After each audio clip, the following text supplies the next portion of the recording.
Hi, I'm Jared from Unmute.pro, and today we're going to be talking about how to compose a melody. The melody of a piece of music tends to be the line that sits on the top.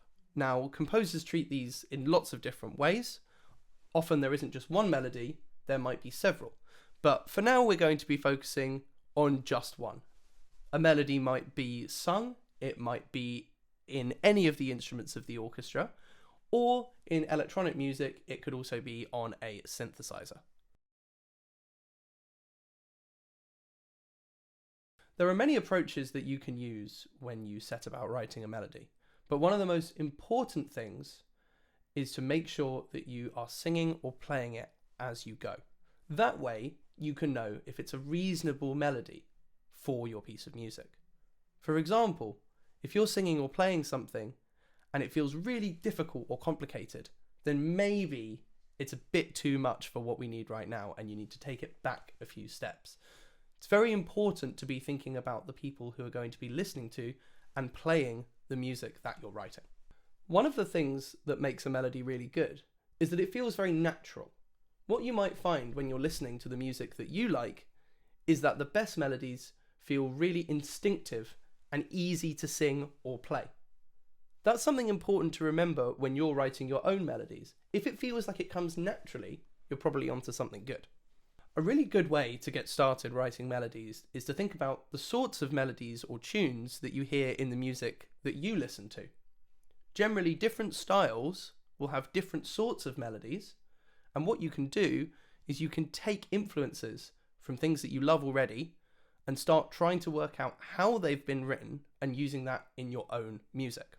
Improvisation can be a really useful tool for composing in general, but in particular with melodies. It can be really good to sit down at the piano or with any instrument that you play and just noodle a bit. That way, anything that you create that you really like, you can write down and keep for later. It's important to remember that if you write down everything, you don't have to use all of it. But if you don't write down anything, then you won't remember what you've already made.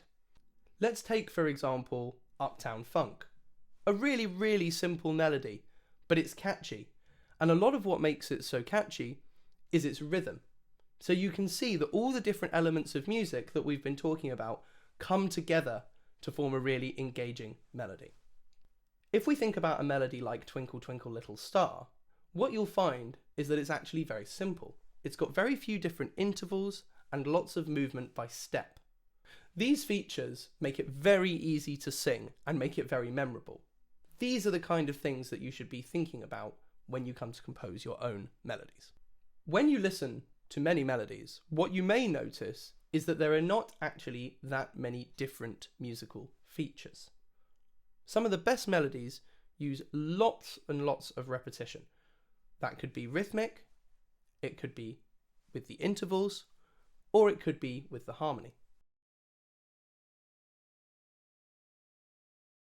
Trying to make sure that you think about your melody as having its own structure within the broader structure of the whole piece of music is going to ensure that it makes sense by itself and in context. It can be useful to think about melodic writing as if we were writing sentences. When we're in conversation, there are phrases, there's punctuation marks, and all of these things can in some way be translated into music. For example, a very, very common technique that composers use is the question and answer phrases, just like in a conversation.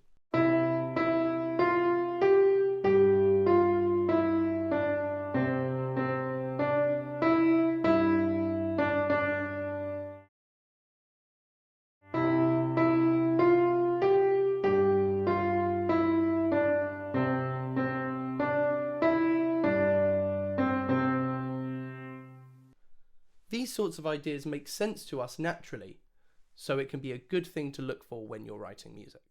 Now, let's try and compose a melody using a couple of these ideas in Ableton Live.